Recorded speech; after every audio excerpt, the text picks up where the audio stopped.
La Ville de Repentigny est venue aux Assises de l'UMQ et au Salon du véhicule électrique de Québec présenter son projet pilote de véhicule électrique de patrouille. Il s'agit d'un Ford Mustang Mach-E Select qui a été vraiment aménagé et refait pour un véhicule de patrouille et on a rencontré les différents responsables de ce projet pilote-là.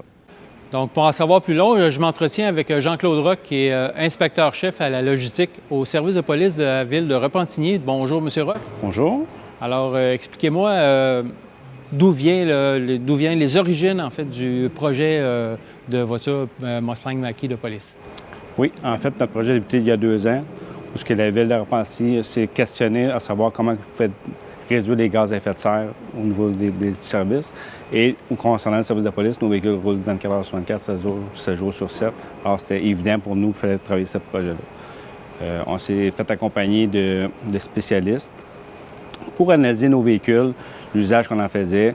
On a fait des tests sur 10 véhicules de patrouille, l'usage qu'on en faisait pour voir la possibilité par la suite de voir si c'était possible, en fait, d'acquérir un véhicule électrique qui pourrait répondre à nos besoins. Et sur papier, ça fonctionne. Alors, on a analysé plusieurs véhicules et ces véhicules-là, le Ford Mustang Mach-E correspondait idéalement à nos recherches. C'est pour ça qu'on s'est dirigé vers ce véhicule-là.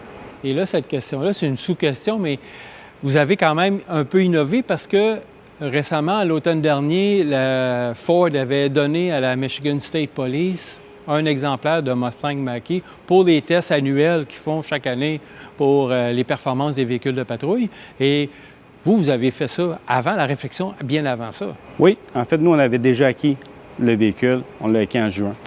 Fait qu'on avait déjà acquis le véhicule et les gens avec qui on avait discuté, les spécialistes, nous avaient dit que le véhicule qu'on a présentement fonctionne au niveau de l'énergie qu'on consommait.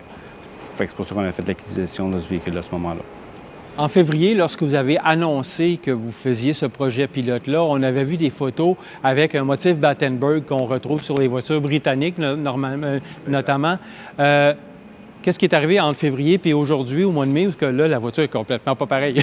Quand on a présenté ce véhicule-là, l'objectif qu'on avait, c'était d'aller chercher les meilleures pratiques mondiales pour la visibilité et la protection de nos policiers. On a présenté le motif qu'on vous avait présenté, le Battenberg, à nos policiers, et effectivement, c'est un clash par rapport à ce qu'on avait présentement, fait que ça ne faisait pas l'unanimité. Fait qu'on a discuté avec nos policiers, on a fait un comité où on les a impliqués dans la conception visuelle du véhicule. Puis on s'est associé de spécialistes en visuel de véhicule et également de l'APSAM au niveau de la sécurité routière.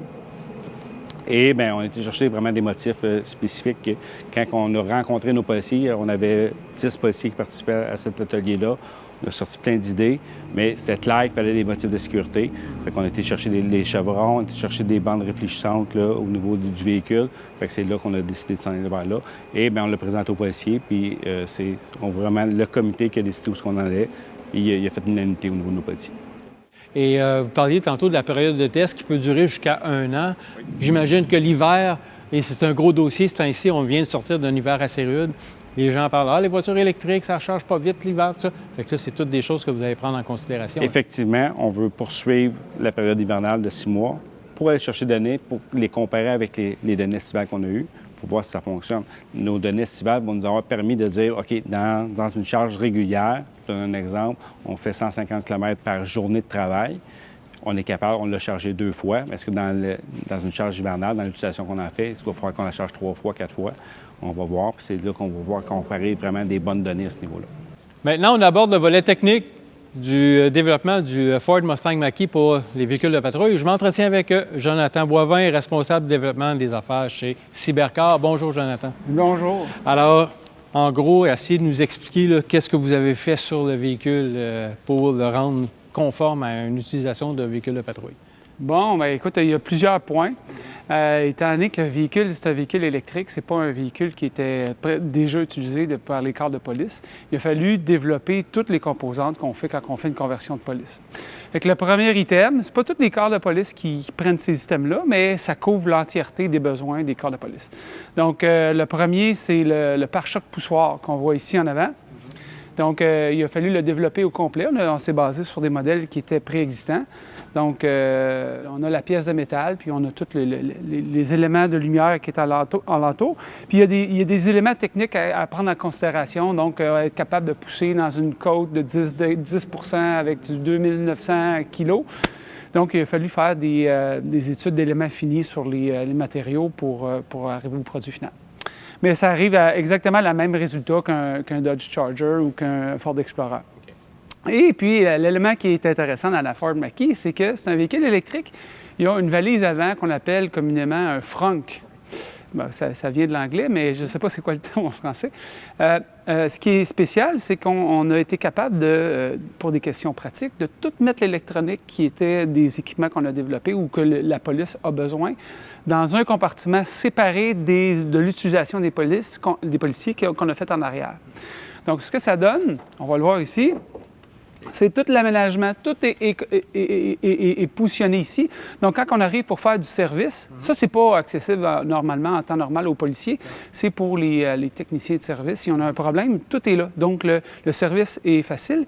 Et puis, ce qui est intéressant, c'est que la batterie, elle se trouve juste à côté. Bien, en fait, elle est en dessous du véhicule, mais la place pour aller se brancher dessus est juste à côté. Donc, ça vraiment facilite l'installation et c'est même beaucoup plus rapide qu'une installation normale qu'il faut passer les câbles d'en avant en arrière parce que la batterie est en avant et les équipements électroniques en arrière. Et on a dû rajouter une deuxième batterie aussi, vous le voyez ici, parce que dans le fond, il y a différents types de voltage dans un véhicule, puis pour accommoder les équipements qui sont non prévus dans un véhicule, il faut que tu aies de la puissance pour ces équipements-là. Mais ça fait vraiment un beau fini, là, très propre et puis très facile d'entretien. Donc, je vais aller vous montrer en arrière la valise. Donc, ce qui nous permet en arrière de se concentrer sur l'utilisation police. Donc, le policier, quand il arrive, il n'a pas à composer avec les équipements électroniques, il y a juste ses équipements à lui. Donc, on était capable de repositionner l'entièreté des équipements que la police de Repentigny avait dans ces gros Ford Explorer. Parce que la Mach-E n'est pas aussi grosse qu'un Ford Explorer, mais est plus grosse que les Dodge Charger ou les Ford Sedan que les polices avaient l'habitude d'avoir. Parce que c'est la nouvelle mode, hein, les Ford Explorer. Oui. Avant, ça n'existait pas. Donc, c'est un entre-deux qui est très bien. Surtout qu'on a le haillon dans ce véhicule-là qui nous permet d'aller chercher beaucoup plus d'espace. Donc, les policiers peuvent prendre leur valise, s'en aller avec de façon facile. Puis, on a une partition cargo qui est là. On a évidemment positionné le radar, l'antenne radar en arrière, l'instincteur, c'est important. Oui. Et puis, on a aussi l'arme longue des policiers qui ont mis ici. Évidemment, elle est barrée. Normalement, la clé n'est pas là. L'arme longue qu'on positionne ici dans de la mousse mémoire, comme ça. Donc, dans les Dodge Charger, ça ne rentre pas, en passant. Ça rentre seulement dans la Mach-E et dans le Ford Explorer. Et puis, on a fait de l'espace de rangement en bas ici pour les fusées éclairantes et puis les rouleaux, les rubans là, réflectifs de police. Puis, les gens mettent leur sac aussi.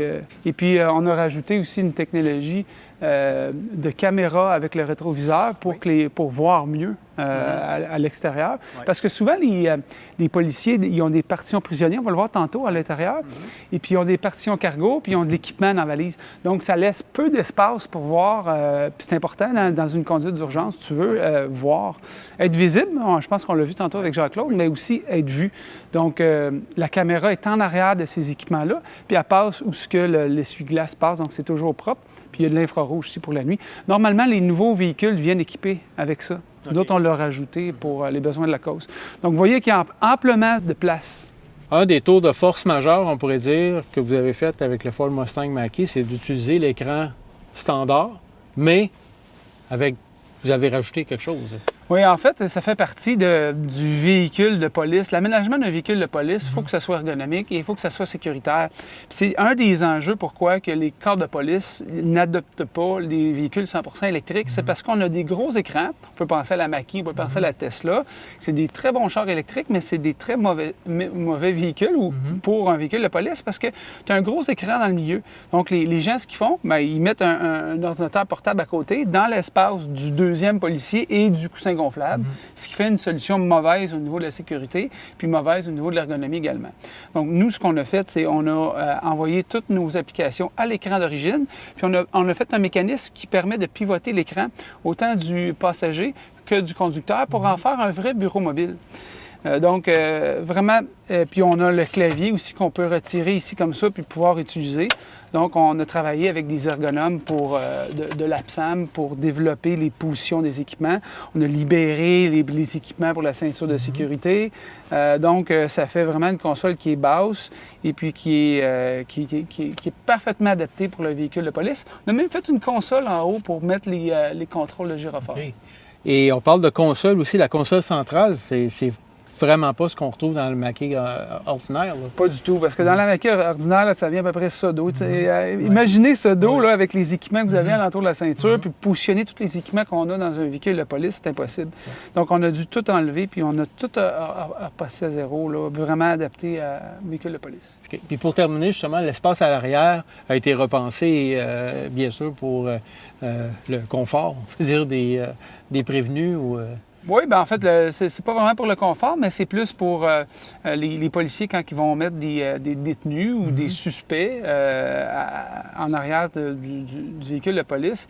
Il faut qu'ils ne puissent pas cacher de preuves. Donc, on va mettre des bancs moulés. Puis des fois, bien, ils sont dans des conditions douteuses aussi, donc ils peuvent avoir des liquides corporels qui se répandent sur les bancs, donc ça facilite le nettoyage. Et en même temps, bien, on a un système de ceinture renversée pour protéger les policiers quand ils les attachent, pour pas qu'ils se fassent mordre ou cracher au visage. Okay. Surtout en temps de COVID, c'est important. Et on espère que cette capsule-là vous a plu et on vous dit à la prochaine fois.